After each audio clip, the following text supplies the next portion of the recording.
Kinilala at binati ng Senado ang Jesus is Lord Worldwide sa ika-46 na anibersaryo ng pagkakatatag nito.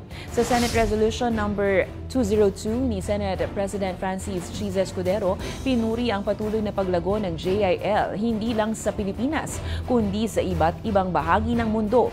Patuloy na nagpapalaganap ng salita ng Diyos ang JIL sa Asia, Europa, Africa, Oceania at Amerika.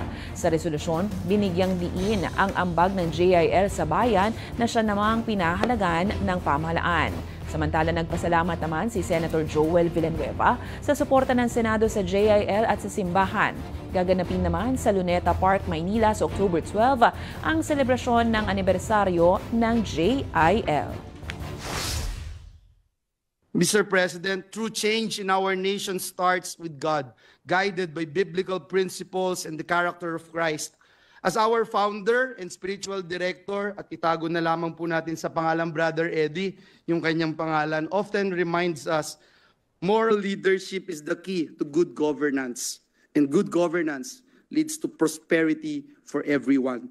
This belief is at the heart of our mission as JIL people.